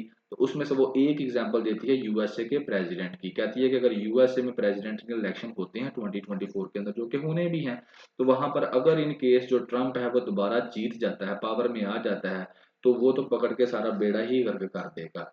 क्यों? क्योंकि उसकी जो प्रीवियस वाला एक्सपीरियंस रहा है दुनिया को उसके साथ वो तो सोचता है यूनिपोलर वर्ल्ड का, यानी कि सिर्फ वो कहता है कि अमेरिका फर्स्ट, ये उसकी पॉलिसी है नंबर वन। और उसकी नेगेटिव पॉलिसी है फॉरेन फॉरेन पॉलिसी तो उसकी बिल्कुल ही नेगेटिव है, वो कहता है अमेरिका फर्स्ट और दूसरी दुनिया के साथ उसको कोई फर्क नहीं पड़ता, चैलेंज पोज करता है, मिलकर काम करने को पसंद ही नहीं करता। और उसके साथ फिर क्या होगी कि अगर यहाँ पे ट्रम्प आ जाता है तो फिर चाइना के साथ जो रिलेशन ये थोड़े बहुत सीधे इन्होंने किए हैं मिलजुल के वो भी डिस्टर्ब होंगे। यूक्रेन की जो जंग है वो भी डिस्टर्ब होगी और क्लाइमेट चेंजेस के ऊपर तो लास्ट टाइम उसने जो है विदड्रॉ कर दिया था। उसने कहा था कि हम किसी इस तरह के प्रोसेस में शामिल नहीं होंगे। और यहाँ पर वो फिर वही होगा कि ये जो कमिटमेंट्स की जा रही हैं COP28 के अंदर पैसों देंगे ये वो, तो वो हो सकता है ये इनसे भी सबसे मुकर जाए और साइड पे हो जाए। और ये उसने लास्ट टाइम किया भी था, उसने यहाँ तक कह दिया गया कि जो नेटो कंट्रीज हैं ये सारी की सारे जो इसके हैं वो पैसे दें, हम लोगों ने ठेका नहीं उठा रखा अमेरिकन ने कि सारे पैसे हम ही दें, तो आप लोग भी पैसे दो, तो उसकी जैसी पॉलिसीज है, ठीक है ना। क्योंकि वो बिजनेसमैन है फिर वो उसी एंगल से सोचता है। तो वो कहती है इन इलेक्शंस का भी जो है ना 2024 के ऊपर क्या होने वाला है, अच्छा खासा इम्पैक्ट पड़ने वाला है। और फिर आगे वो डेमोक्रेटिक बैक स्लाइडिंग की बात करती है कि डेमोक्रेसी जो है जैसे कि 2023 के अंदर ऑब्जर्व किया गया कि इसको एक बैक हिट मिली है, बैक स्लाइडिंग मिली है। बैक स्लाइडिंग से मुराद ये है कि इसकी अच्छी खासी बेइज्जती हो गई है डेमोक्रेसी की, जहां जहां पे भी डेमोक्रेसी है वहां वहां क्या हुआ है कि डेमोक्रेसी के जो रूल्स हैं जो कि एक डेमोक्रेटिक स्टेट के में होना चाहिए चीजें वो नहीं है। और डेमोक्रेसी की जो बुनियादें हैं उसको क्या किया गया है उनको यानी कि डिस्टर्ब किया गया, वायलेट किया गया है। जैसे पोलराइजेशन कहती है हुई है, इनटॉलरेंस हुआ लोगों का, टॉक्सिक पॉलिटिक्स हुई है, और सिविल लिबर्टीज यानी कि एक सिविल लिबर्टीज हर डेमोक्रेटिक स्टेट के अंदर होती हैं उनको खत्म कर दिया गया है। सोशल मीडिया रिफॉर्म्स की गई हैं यानी कि मीडिया के अंदर मीडिया फ्रीडम नहीं दी गई। और इसी तरह का जो डिसेंट होता है जो यानी कि एहतजाज करता है उसको सप्रेस कर दिया गया। बांग्लादेश के अंदर आप देखें ना अपोजिशन वालों का क्या हाल किया गया, पाकिस्तान के अंदर आप देख लें मीडिया वालों का क्या हाल किया गया, अरशद शरीफ को क्या किया गया, और दूसरा जो क्या है इमरान खान का जो एक है वो वाला सोशल मीडिया वाला, उसके साथ क्या किया गया, इमरान खान के साथ क्या किया गया। और ये नहीं कि ये सारी क्या चीज़ें हैं, ये डेमोक्रेटिक स्टेट में क्या हो रहा है, ये भी डेमोक्रेटिक स्टेट है। तो कहता है ये सब कुछ क्यों हो रहा है, एक तो इकोनॉमी का डिप्रेशन था और दूसरा लोगों की एक्सपेक्टेशंस पूरी नहीं हो रही थी। तो जब लोग फिर निकलते थे एहतजाज करते थे तो फिर उनको आगे से एक अच्छा खासा जो है वो दचका लगता था, उनके राइट्स की वायलेशन होती थी। तो इस सारे सिनेरियो को देख के ये लग रहा है कि डेमोक्रेसी की अच्छी खासी जो है वो वायलेशन हुई है डेमोक्रेटिक रूल्स की। तो आगे 2024 के अंदर भी कोई खास चीज़ नज़र आने वाली नहीं है, सेम ही चलने वाला है। फिर वो आगे एडवांस टेक्नोलॉजी को लेके बात करती है कि कहती है कि एडवांस टेक्नोलॉजी भी जो है 2024 के अंदर एक चैलेंज बन चुका है, बन जाएगा। क्योंकि जो वर्ल्ड है डिजिटलाइज वर्ल्ड जो है उसको साइबर सिक्योरिटी का इशू है। इसके अलावा डाटा जो है उसको चोरी कर लिया जाता है, फ्रॉड किया जाता है, साइबर अटैक किए जाते हैं, ब्रीच की तोड़ देते हैं क्रिटिकल सिस्टम्स को। ठीक है ना, इलेक्ट्रिसिटी नेटवर्क या फाइनेंशियल मार्केट जो है उनके रिस्क बढ़ जाएंगे। और आर्टिफिशियल इंटेलिजेंस का इस्तेमाल जो मिलिट्री के अंदर किया जा रहा है, ये सारे के सारे क्या है, चैलेंजेस हैं जो कि 2024 के अंदर क्या होने वाले हैं, फेस आपको करने पड़ेंगे। तो ये सारे के सारे उसने चैलेंजेस आपको बताए हैं, इनकी सूरत हाल जो 2023 के अंदर रही है वो आपको बताई है। और साथ में आपको बता दिया कि भाई 2024 के लिए भी रेडी हो जाएं, वहां पर भी कोई सूरत हाल नजर नहीं आने वाली। तो जी ये थे चैलेंजेस। और फिर वो फाइनली यही कहती है कि काफ़ी चैलेंजेस है, प्लेंटी ऑफ चैलेंजेस हैं 2024 के अंदर। लेकिन कहती है both global leaders and solidarity will be in short supply. कहती है कि प्रॉब्लम्स बहुत ज़्यादा हैं, चैलेंजेस बहुत ज़्यादा हैं, लेकिन जो ग्लोबल लीडरशिप है ना, ग्लोबल लीडरशिप वो क्या है, जिसने इन चैलेंजेस को सॉल्व करना है, वो क्या है, उसकी सप्लाई जो है वो शॉर्ट है, वो बहुत कम है। ग्लोबल लीडर्स हमारे पास है ही नहीं जो इन चैलेंजेस को क्या कर सकें, वाइंड अप कर सकें, कंट्रोल कर सकें। सो जी ये था आपका first one, opinion. Now we move towards second opinion. तो सेकंड ओपिनियन के अंदर क्या है, जो आपका रहेगा चैप्टर नंबर फिफ्थ चैप्टर होगा आपका, और सेकंड ओपिनियन होगा। इसके अंदर बात होगी जी डेमोक्रेसी की। ये डेमोक्रेसी को डील करेगा सीधा सीधा, मेन टॉपिक आपका। लेकिन बात ये करेगा कि जो पॉलिटिकल पार्टीज हैं पाकिस्तान के अंदर, जो पॉलिटिकल पार्टीज हैं पाकिस्तान के अंदर, उनको पैसे कहाँ से मिलते हैं, फंडिंग कौन देता है उनको, वो अपने पैसों का इंतजाम कैसे करती हैं।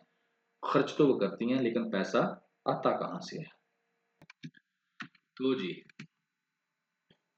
ये मैंने एक स्लाइड इसकी बनाई है जो बिल्कुल इसका क्रक्स था ना उसको निकाल कर। ठीक है, नो डाउट इसके पीछे जो है बातें सादी सी बात है, कोई मुश्किल बातें नहीं है इसके अंदर, बच्चों वाली बात होगी, बिल्कुल सीधी सी। और बिल्कुल लिखा भी उसने इसको सीधा से, कोई हेर फेर नहीं किया। कहते हैं हाउ इज पॉलिटिक्स फंडेड इन पाकिस्तान। पाकिस्तान में जो पॉलिटिक्स है उसको फंड कहाँ से आता है। पॉलिटिक्स से मुराद उसका पॉलिटिकल पार्टीज, और पॉलिटिकल पार्टीज को बंदे जो चलाते हैं वो, नंबर वन वो बताता है पार्टी टिकट से पैसे आते हैं। ठीक हो गया नंबर वन। पिछले दिनों में भी ये बात हो रही कि जो पार्टी टिकट्स हैं वो एक मेन सोर्स है। लेकिन जब उसने एनालाइज किया अपना इस चीज को देखा, उसने कहा ये मेन सोर्स बिल्कुल नहीं है। असल जो है मेन सोर्स है डोनेशन, जिसको वो कहता है कि दूसरा नंबर है। लेकिन इससे ज्यादा पैसा आता है यहां से, कितना आता है वो भी डिस्कस करते हैं।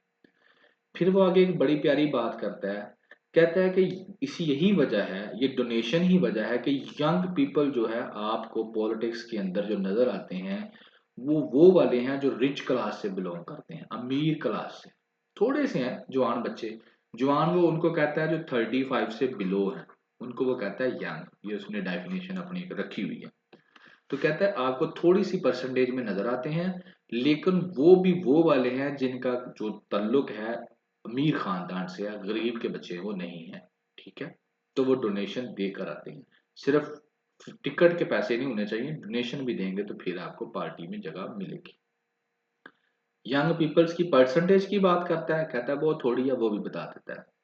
फिर वो एक और चीज बात करता है कि ये जो डोनेशन के पैसे हैं ना, ज्यादा पैसा जो डोनेशन का आता है नो डाउट इनसे भी वो लेते हैं, लेकिन जो नॉन मेंबर्स हैं, ठीक है ना, ये एक और अहम सोर्स है डोनेशन, लेकर नॉन मेंबर से। एक तो मेंबर से पैसे लेने हैं, एक नॉन मेंबर से।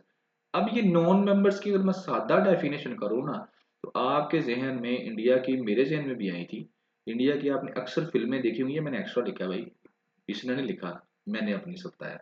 इंडिया की आपने फिल्में देखी हैं कि जब कोई जो है विलन जो होता है, डाकू जो होता है, वो क्या करता है, कोई वायलेशन कर लेता है, पुलिस वाले जो होते हैं उसको पकड़ते हैं, तो वो करता है फोन मिनिस्टर को, और मिनिस्टर को वो कहता है जनाब ये क्या है, ठीक है।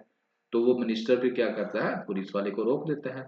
इन द सेम फैशन, जब कोई कॉन्ट्रैक्ट टेंडर जो होता है उसकी बोली लगती है, ऑक्शन होती है, तो बिजनेस वाले जो होती हैं, बिजनेसमैन, फैक्ट्रियां, कंस्ट्रक्शन वाली फैक्ट्रियां हो गई हैं किसी की, तो वो टेंडर जो होते हैं वो ले लेते हैं, ठीक है।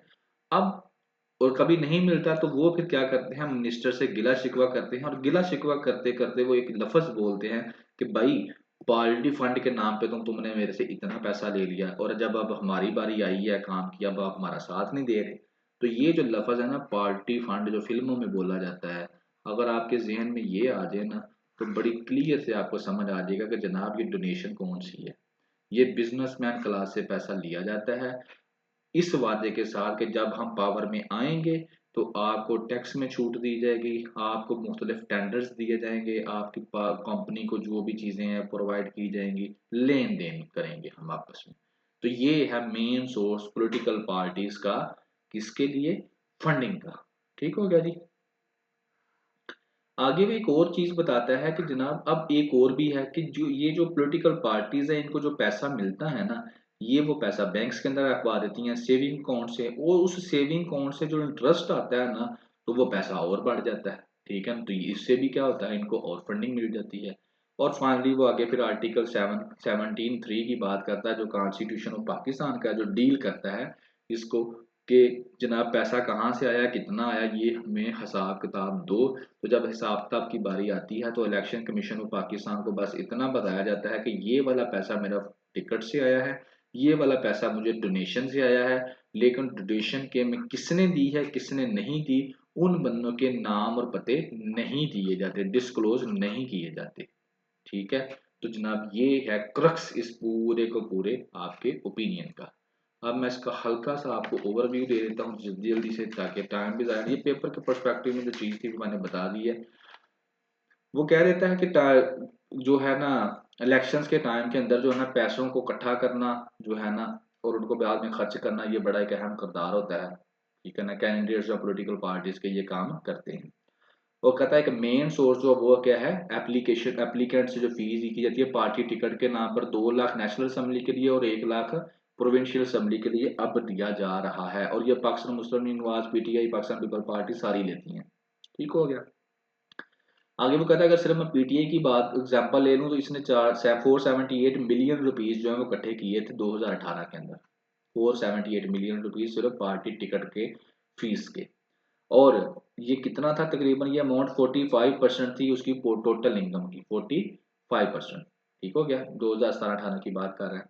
और इसी तरह आगे मुस्लिम लीग नवाज की बात करता है 140 मिलियन, जो कि थोड़ी सी पीटीआई से कम थी, ठीक हो गया।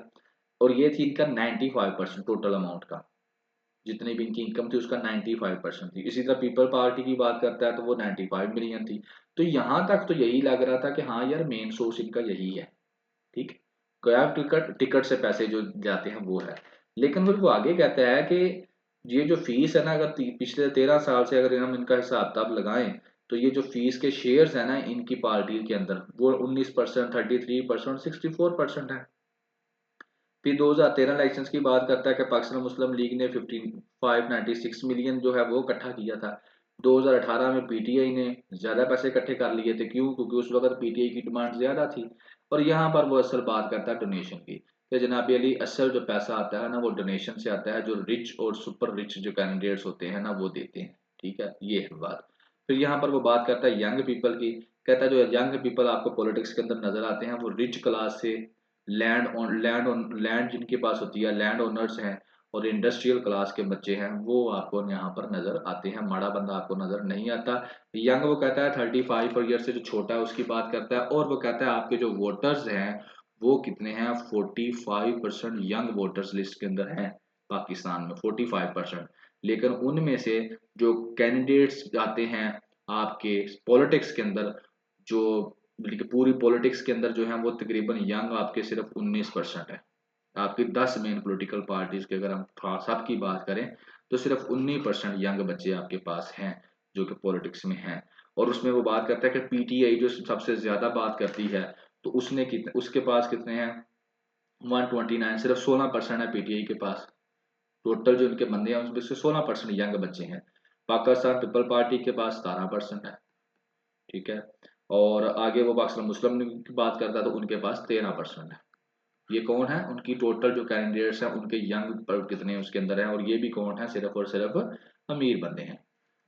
तो आगे जनाबी अली वो बात फिर करता है इसी तरह पाकिस्तान पीटीआई की, कि मेंबरशिप फीस के अलावा जो है ये डिपेंड कर, मेंबरशिप फीस जो है वो लेती है, और साथ साथ डोनेशन फ्रॉम नॉन मेंबर्स जो मैंने बात की आपको, उनसे पैसे लेते हैं बहुत ज़्यादा ये।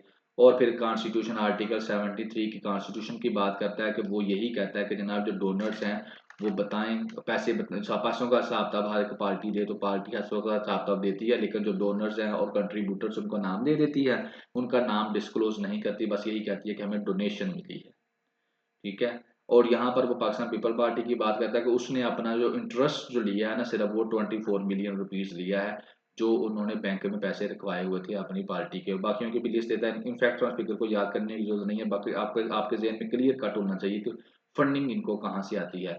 और फिर वो आगे कहता है इलेक्शन कमीशन पाकिस्तान को और एफबीआर को कि इन दोनों को मिलकर अब काम करना चाहिए, और ये फंडिंग के मामले को डीपली देखना चाहिए, कहाँ से पैसा आ रहा है कहाँ से नहीं आ रहा, क्योंकि जो डेवलप कंट्रीज हैं वो इस चीज़ को बड़ा सीरियसली लेते हैं, और ये डेमोक्रेटिक नॉर्म्स के साथ साथ ही चलता है, इससे जो है डेमोक्रेसी वो स्ट्रांग होती है, ठीक है जी। ये रहा आपका ओपिनियन जो है सेकंड वाला। अब हम करते हैं आगे मूव, ये अब आपका होगा थर्ड ओपिनियन, और अगर मैं चैप्टर वाइज बात करूं तो दैट इज योर 6 चैप्टर। इसके अंदर है लेबर की बात करेगा, और इसका जो मेन क्रक्स है वो आपको मैं 2-4 लाइनों में बता देता हूँ। कहता है कि लेबर इंस्पेक्शन इसने ओपिनियन का नाम रखा है, और ये सिर्फ ये कहना चाहता है कि जो भी लेबर क्लास है जो इंडस्ट्रीज के अंदर काम करती है, फैक्ट्रीज के अंदर काम करती है, तो वहां पर जो इंडस्ट्रीज हैं और जो फैक्ट्रीज हैं वो अपने डाटे को मैनुअली जो है वो ना रखें, उसको डिजिटलाइज कर दें, कंप्यूटराइज कर दें। उससे क्या होगा, जो है जो इंस्पेक्शन करने में क्या होगा, आसानी होगी, और इसके अलावा जो पुराने रूल्स बने हुए हैं उनमें अमेंडमेंट करके उनको ख़त्म कर दिया जाए, फजूल कामों को ख़त्म कर दिया जाए। और जो लेबर जो है उसके जो मैनुअल रिकॉर्ड्स हैं उनको क्या किया जाए, उनको डिजिटल इंफॉर्मेशन के अंदर जो है वो शिफ्ट कर दिया जाए। उससे क्या होगा, ये पता चल सकेगा कि किसी लेबर की अगर वायलेशन राइट्स की हो रही है तो उसका अच्छे से अंदाज़ा लगाया जा सकेगा।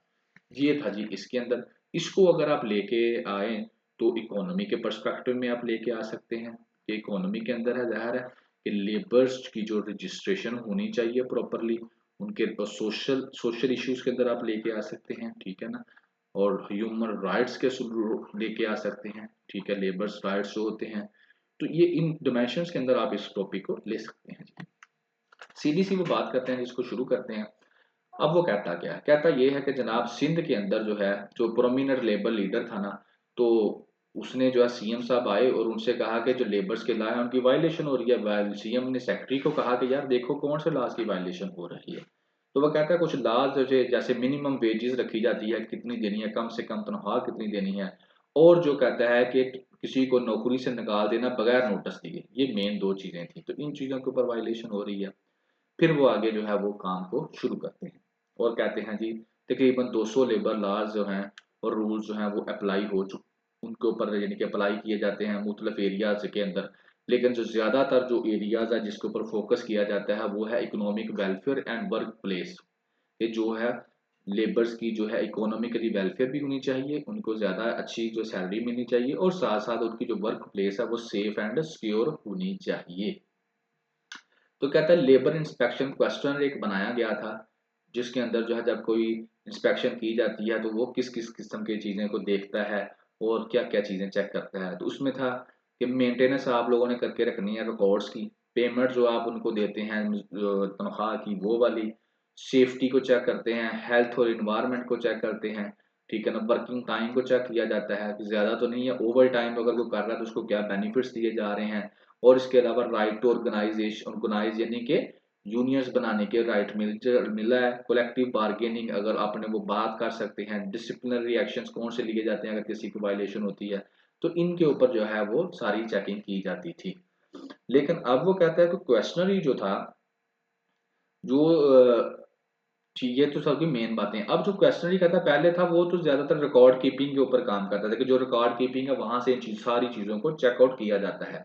यहाँ पर वो कुछ एक्ट्स के नाम लेता है जिनको आपको जुबानी याद करना जरूरी नहीं है पेपर पर्सपेक्टिव में, क्योंकि ना वो आपसे पूछेगा और ना आपने उनको ये बताना है, ठीक है ना। तो वो रिकॉर्ड कीपिंग वो कहता है कि अब मैनुअल है, ठीक है, रिकॉर्ड कीपिंग क्या है, मैनुअल है, इसको वक्त के साथ क्या किया जाए, डिजिटलाइज किया जाए।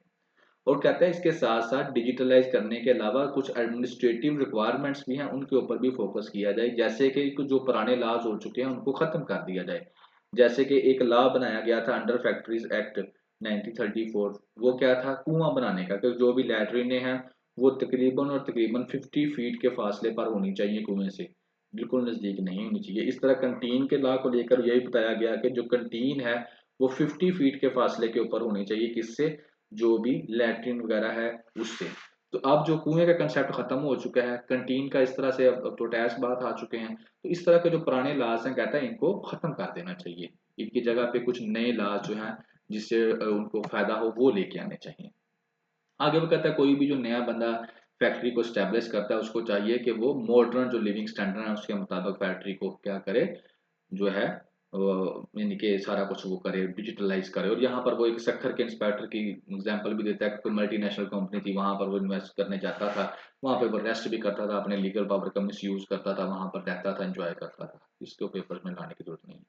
अच्छा, वो कहता है इंस्पेक्शन के दौरान क्या किया जाता है, जो फैक्ट्रीज वाले जो स्टैब्लिश करते हैं, इंस्पेक्टर आता है और कुछ एम्प्लॉयज के जो है वो चीजें पूछता है। वो क्या है जी, रजिस्टर को चेक करता है जो एम्प्लॉयज का है, लीव्स को चेक करता है, इंस्पेक्शन बुक को चेक करता है। तो ये चीजें वो जो है वो चेक करता है। और फिर वो देख रहा है कि जो मेन इंट्रेंस गेट है वहां पर कुछ नोटिस लगाए हुए हैं या नहीं, क्योंकि मजदूरों की भलाई के लिए कुछ नोटिस लगाए जाते हैं कि जिससे उनको अपने राइट्स का पता चल सके, तो ये वो चेक करता है। लेकिन वो कहता है कि अब जो है more economical for employ to maintain electronic, अब ये है ज्यादा बेहतर है कि इकोनॉमिकली जो रिकॉर्ड है उनकी बजाय क्या किया जाए, इलेक्ट्रॉनिक रिकॉर्ड्स को क्या है रखा जाए। इलेक्ट्रॉनिक रिकॉर्ड को चेक करना भी आसान है और मैनेज करना भी आसान है। और फिर वो कहता है कि ये जो मेन इंटरेस्ट के ऊपर जो गेट्स के ऊपर मुख्तलिफ किस्म के नोटिस लगाए जाते थे ना, तो उसका जो मेन मकसद होता था ना, पर्पस ये होता था कि जो वर्कर्स हैं उनको अपने राइट्स की आगाही हो। अब उन जो मेन उनके अंदर क्या लगाया जाता था, उनके अंदर यही लगाया जाता था ना कि जनाब अली आपको जो है अपना पेमेंट कितनी दी जा रही है, छुट्टी किस दिन होगी, ठीक है ना, टाइमिंग क्या है आपके आने की, टाइमिंग क्या है आपके जाने की। तो ये सारी चीजें क्या है उनके राइट्स के लिए लगाई जाती थी। तो कहता है इनकी अब जरूरत नहीं है। अब आगे क्या है, अब लोग जो है वो तरक्की कर चुके हैं बेसिकली, अब व्हाट्सअप और गूगल का वक्त आ चुका है, दुनिया के ऊपर डिजिटली लोग एक दूसरे के साथ कनेक्टेड हैं। तो लिहाजा अब क्या किया जाए, इस जो है इसको चेंज कर दिया जाए, डिजिटलाइज कर दिया जाए। और इसके साथ साथ जो इंस्पेक्शन है ना, उन उसके भी स्टैंडर्ड्स को क्या किया जाए, राइज किया जाए। और साथ साथ जो है लेवल ऑफ इंस्पेक्टर को भी राइज किया जाए कि जो इंस्पेक्टर्स आते हैं इसको चेक करने के लिए उनके लेवल को भी बेहतर किया जाए। तो ये बेसिकली जो आपका रहेगा, ये लेबर्स जो लॉ थे उसके हवाले से था कि जो भी लेबर है, इंस्पेक्शन है, फैक्ट्रीज की सिचुएशन है, उसको क्या किया जाए, कंप्यूटराइज किया जाए। रिकॉर्ड को कंप्यूटराइज करेंगे, उसको चेक करना भी आसान, उसको वेरीफाई करना भी आसान। सो जी, दैट इज योर अपना third opinion. And now we move next one. और ये आपका जी रहेगा अब chapter number 7 and your today last opinion. इसमें वो क्या कहता है, हेल्थ आर्किटेक्ट्स। हेल्थ आर्किटेक्ट्स के अंदर वो कहता है, आर्किटेक्ट आपको पता है जो किसी चीज को तमीर करता है, और हेल आपको पता है जो है दोजख वगैरह वाली को हेल कहते हैं। ये जो गजा है इसको हेल किसने बनाया, किसने इसकी तमीर की, इसके ऊपर वो बात करता है। हल्की सी हिस्ट्री की बात करेगा, बताया कि गजा पहले कितना खुशहाल था, बाद में इसराइली यहाँ पर आ गए और उन्होंने इसकी तबाही कर दी। फलस्तीन इशू आपका मेन रहेगा पेपर पर्सपेक्टिव में, और इसके अलावा गजा के बारे में आपका थोड़ा सा नॉलेज और बढ़ जाएगा। कहता गया है, कहता जी गजा ऐसा नहीं था जैसा अब है, हमेशा ऐसा नहीं था। ये एक बड़ा जिस तरह से एक जेल खाना बना हुआ है, पहले ऐसा ये नहीं था, बल्कि इसको बनाया गया है।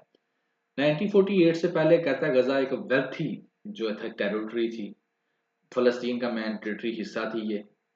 इसकी जो एक कोस्ट थी जहाँ से ट्रेड की जाती थी, फिशिंग की जाती थी, बड़े पैसे कमाए जाते थे, इसकी फर्टाइल लैंड थी, ठीक है ना, और इसकी स्ट्रॉन्ग एग्रीकल्चर इकोनॉमी थी। तो ये क्या था बिफोर 1948, ये उससे पहले पहले ये ऐसा था काम। उसके बाद क्या होता है, कहता है नकबा हो जाता है, जहाँ नकबा बेसिकली क्या है कि पहली जो बड़ी वार होती है जिसमें बड़ी वायलेंट डेथ्स होती हैं उसको पहले फर्स्ट नकबा कहा जाता है। तो जायोनिस्ट टेररिस्ट आ जाते हैं यहाँ पे। तो आकर वो क्या करते हैं, इसराइली आर्मी की बाद में वो शक्ल अख्तियार कर लेते हैं। फिर यहाँ पर किलिंग लूटिंग रेपिंग शुरू हो जाती है। फिर अरब इसराइल वार हो जाती है, ठीक है ना, और इजिप्ट जो के पास ये चला जाता है, गजा उसके कंट्रोल में चला जाता है। फिर इसके बाद ये इसराइल वाले जो होते हैं ट्रीट करते हैं एंडेड द वार, यानी कि बाद में ये इजिप्ट के पास चला जाता है, बाद में वापस आ जाता है। बाद में स्विस कनाल क्राइसिस आ जाते हैं। इसके ऊपर लाला से आपको पढ़ना पड़ेगा। 1956 के अंदर जो स्विस कनाल जो है उसको क्या किया गया था, नेशनलाइज कर दिया गया था। तो बेसिकली अभी भी जो ये लड़ाई लड़ रही है इसमें इसराइल का यही मकसद है कि वो जो है एक तो स्विस कनाल तक अपनी रसाई कर ले, दूसरा जो गजा की कोस्ट है वहां पर जो है अच्छे खासे जो है उसके नीचे नेचुरल रिसोर्सेज हैं। तो वो चाहता है कि ये जो है ना यहाँ से फलस्तीनी साइड भी हो जाए, और ताकि मैं प्रॉपरली जो है ना यहाँ से नेचुरल रिसोर्सेज को निकालूं, बेचूं, इंजॉय करूं, पैसे कमाऊं। तो यही वजह है खास तौर पर जो है स्विस के जो है ना उन्होंने क्रिटिसाइज किया है। स्विस क्राइसिस के अंदर फिर क्या होता है कि जो इसराइल फ्रांस यूनाइटेड किंगडम ये जो है ना ये सारे के सारे मिलकर, इसराइल फ्रांस और यूनाइटेड किंगडम जो है ना मिलकर यूएसए से ये अटैक कर देते हैं इजिप्ट के ऊपर। और इसको क्या करता है, इसराइल अकोपाई कर लेता है सेनाई को भी और अदर जो एरियाज हैं उसके उसकी स्ट्रिप को भी, गजा की स्ट्रिप को भी। तो वहां पर फिर क्या होता जाता है जी, जब ये काम हो जाता है तो उसके बाद जो है फाइनली आगे जो इजिप्टियन बाद में जो है इजिप्ट की जो मिलिट्री है वो 1967 तक की वार तक क्या करती है, वहां पर रूल करती है। उसके बाद अरब अरब आर्मीज के साथ लड़ाई होती है, उनको हार का सामना करना पड़ता है। एंड देन ये स्ट्रिप जो है फिर इसराइल जो है उसको कंट्रोल कर लेता है। और फिर ये जो है यहाँ पर जीविश सेटलमेंट शुरू हो जाती हैं, और ये काम चलता रहता है 2005 तक। ये एक 2005 के अंदर एक चीज आती है। 2005 में क्या करते हैं, ये वहां से इसराइल वाले जो है निकल जाते हैं। और उसको एक यहाँ पर मैप लगाना मैं भूल गया था, ज्यादा अच्छी से समझ आ जानी थी आपको। तो वहां पर जब 2005 के बाद इसराइल वाले क्या करते हैं, वो इसको छोड़कर ये समझ लें कि ये है आपका गजा स्ट्रिप, इतनी सी है। यहाँ पर समुंदर है, यहाँ पर इजिप्ट है, यहाँ पर इसराइल है। तो इसको निकाल कर ये 2005 में इसको छोड़कर बाहर आ जाते हैं, लेकिन इसके चारों तरफ इनकी बाउंड्री को क्या कर लेते हैं, ये बिल्कुल कंट्रोल कर देते हैं। तो ये एक समझ लें कि एक जेल की शक्ल अख्तियार हो जाती है। तो ये काम कौन करता है जी, ये काम इनका जो है करता है एक मिनट है यहाँ पर अरोन सोफर। ये बड़ा अहम किरदार था जी उस वक्त में, ठीक है ना। ये सारा काम इसी का ये किया हुआ प्लान है, ठीक है। जियो स्ट्रेटजिस्ट है ये अरुण सोफर। तो ये क्या करता है, इसको बाहर निकल जाता है। तो और वो कहता है ये पीस के लिए नहीं निकलता, बेसिकली इसका यही होता है कि अगर हम नहीं निकलेंगे तो ये एंड ऑफ इसराइल हो जाएगा। तो बेहतर यह है कि हम यहाँ से बाहर निकलें। इनके दरमियान जो है वार एक फेंस पहले उन्होंने बनाई, फिर वो वाल की शक्ल तैयार कर गई, इनको कैद करके वहां पर रखा गया। तो इनको कहा गया, इनको बिल्कुल खाने के लिए थोड़ी सी चीज जो पूरी पूरी जाती थी इनके लिए, तो इनको जिनके ज्यादातर क्या रखा गया, भूखा रखा गया। वो आज से भूखे नहीं है, वहां पर पॉवर्टी है, खाने की शॉर्टेज पहले थी। यानी कि एक मैंने ओपिनियन डिस्कस किया था जिसके अंदर ये बताया गया था कि अक्टूबर 7 के अटैक से पहले भी वहां पर कोई हालात अच्छे नहीं थे। पहले भी वहां पर पॉवर्टी थी, पानी की सहूलतें इतनी अच्छी थी, गुर्बत के अंदर लोग जो है वो जिंदगी गुजार रहे थे, खाना प्रॉपर नहीं खा रहे थे। तो ये सारा इन्होंने पहले ही उनको कंट्रोल करके रखा हुआ था। और ये सारा कुछ उसने डिजाइन किया था, और ये उसने 2004 में जब इंटरव्यू दिया था तब उसने इसको बताया भी था, ठीक है। तो वो उन्होंने कहा था कि जनाब अली ये जो है एक साइड पे है मैं, एक साइड पे ये वाली है, बना हुआ है, फेंस बना हुआ है, पिंजरा बना हुआ है, यानी कि और अगर ये वहां से एक बम भी फेंकेंगे तो हमारी तरफ से फिर क्या जाएगा, 10 बम हम इनकी तरफ रिस्पॉन्स के अंदर फेंकेंगे। तो उसके रिजल्ट्स कहता है कि उन्होंने कहा ठीक है 2.5 मिलियन जो लोग थे वहां पर, उनको उन्होंने कैद करके रखा हुआ था गजा के अंदर। तो ये असल में बात उसकी यही है कि ये जो है ना Israeli, for many Israelis Gaza is just the start, ये भी स्टार्ट हुआ है, Gaza is just the start. और ये चीज़ें जो हैं वो आज से वो कहता है तकरीबन जो है 16 साल पहले, 18 साल, 19 साल पहले की बताई हुई हैं कि 19 साल पहले से वो ये काम जो है ये कंटिन्यू है। और वो इसको कंटिन्यू उन्होंने किया हुआ है, यानी कि उसको पहले ही उन्होंने कंट्रोल करके 2.5 मिलियन लोगों पीपल के ऊपर उन्होंने काफ़ी ज़्यादा से क्या किया हुआ है, उनको कंट्रोल किया हुआ है। उनको जुल्मों सितम तो उनका 2005 से ही शुरू था, और अब जो है वो अपना पीक पे जो है इसको ले गए हैं। तो ये असल में 2005 इसका फोकस जो है ना वो यही है कि ये जो आप आज आज आप लोग देख रहे हैं ना, ये आज की बात नहीं है, ये बात है 2005 के बाद की, ये बात है 19 साल पहले की। ये बात 19 साल पहले शुरू हो चुकी थी, लेकिन आपको नजर अब आ रहा है कि वहां पर जो तबाही हो रही है, वहां पर जो हो रहा है, ये अब आपको नजर आ रहा है। ठीक है ना। और यही इसी के ऊपर वो बता रहा है कि 2005 में जब इसको इनको यहाँ से फ़लस्तीन से, गज़ा से जब इसराइली बाहर निकले, और उस 2005 के बाद उसको इन्होंने एक कैद खाना बनाकर रख दिया। और उस कैद खाने के अंदर फिर क्या था, जो रहता था वो भी मरने की बातें करता था, मारने की बातें ही करता था। और यही ये लोग चाहते थे, जो है ये वाला प्लानर जो है वो यही चाहता था, और यही हो रहा है वहां पर। तो दैट इज ऑल जो उसने मतलब कि फोकस किया है। बाकी वही है कि बिफोर जो है 2005 और बिफोर 1948 खास तौर पर गजा जो था एक फर्टाइल जो था मुल्क था, एक फर्टाइल उसकी इकोनॉमी थी, इंजॉयबल थी, बहुत अच्छे से जिंदगी गुजार रहे थे। 1948 के बाद ये तबाही शुरू हुई, और जो पीक पे पहुंची 2005 के बाद इन्होंने उसको बिल्कुल ही एक जेल बना दिया।